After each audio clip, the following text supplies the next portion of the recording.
Latidis de première année, bonjour à vous. Je vais vous présenter aujourd'hui, dans cette petite capsule, le parfait. De quoi s'agit-il? Eh bien, d'un temps.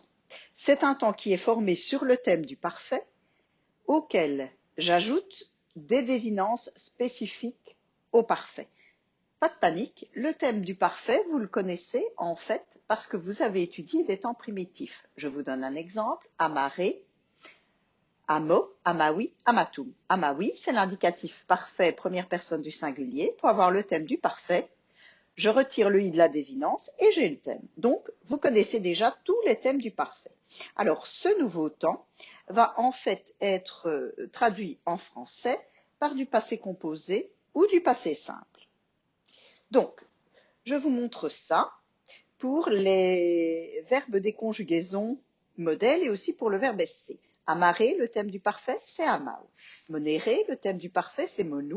Legere, le thème du parfait, c'est leg. Audire, c'est audiu. Capere, c'est kep. Et esse, c'est fou. Ensuite, je colle les désinences. Ce sont des désinences, comme je vous l'ai dit tout à l'heure, spécifiques. Première personne du singulier, i. Deuxième du singulier, isti. Troisième du singulier, it. Première du pluriel, imus. Istis à la deuxième du pluriel. Et pour terminer, erut. Donc, je prends le thème du parfait, monu.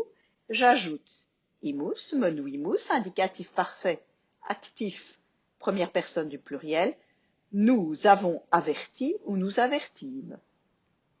Je prends ama ou erunt, indicatif parfait actif, troisième personne du pluriel. Ils aimèrent ou ils ont aimé. C'est aussi simple que cela. Nous allons donc maintenant faire une petite récapitulation des trois temps que vous maîtrisez. Vous maîtrisez l'indicatif présent. Pour faire de l'indicatif présent, vous vous en souvenez, je prends le thème du présent, le thème 1, et je colle les désinences du présent.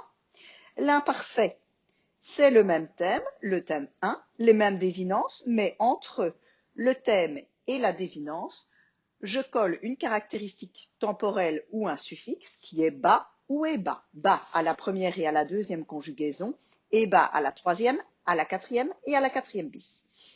Et vous avez enfin le parfait qui, comme je viens de vous l'expliquer, est construit sur le thème 2, le thème du parfait, auquel je colle des désinences spécifiques. Nous allons faire un petit exercice pour mettre cela en pratique. Donc, je dispose ici pour vous 12 petits cartons sur lesquels j'ai inscrit des formes verbales, soit au présent, soit à l'imparfait, soit au parfait. J'ai évidemment tout mélangé. Voilà. Commençons par le présent. Le présent, nous avons dit le thème du présent avec une désinence et rien de plus. Je vais prendre kupit, je vais prendre paro et je vais prendre wokamus. Ok. L'imparfait, nous avons dit dans un imparfait, je dois avoir bas ou eba. Agebam, abebant, wiliebas et sentiebat. Et tout le reste, logiquement, ça doit être du parfait. Kurawimus, ça vient de curare. Scripserunt, ça vient de scribere. Mansi, ça vient de manere. Rapuisti, ça vient de rapere. Widistis, ça vient de videre. Super. Nous allons pouvoir maintenant systématiser la chose. L'indicatif présent, c'est bien le thème du présent. Il n'y a pas de suffixe. Je mets parfois une voyelle thématique, parfois, c'est-à-dire à la troisième conjugaison, à toutes les personnes sauf à la première personne du singulier.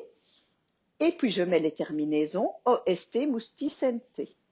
C'est du présent, donc je le traduis assez logiquement par du présent.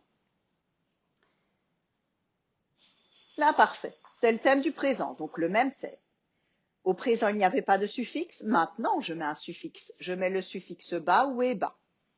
et bas, comme je vous l'ai dit tout à l'heure, à partir de la troisième conjugaison, donc troisième, quatrième et quatrième conjugaison bis. Les terminaisons sont quasiment les mêmes, sauf à la première personne du singulier. Nous avions O, au présent nous avons M à l'imparfait. Tout le reste est identique, MST, musticente. Évidemment, l'imparfait va se traduire en français par de l'imparfait aussi. Donc, amat au présent, il aime, amabat à l'imparfait, il aimait. Nous allons maintenant terminer par le parfait. Le parfait, j'ai changé de thème. J'avais le thème 1, je passe au thème 2, le thème du parfait, derrière lequel je colle directement une terminaison. Il n'y a pas de suffixe, car le thème du parfait se termine toujours par une consonne ou un U. Ensuite, il ne me reste plus qu'à mettre la terminaison qui, elle, commence forcément toujours par une voyelle. Ces terminaisons sont nouvelles et sont donc à étudier. I, isti, it, imus, istis, erut. Je traduis du parfait par du passé simple ou du passé composé. J'ai terminé de vous expliquer les temps. Je vous propose de systématiser cela dans votre syllabus de grammaire à la page 4 pour l'imparfait, recto verso. Bon travail!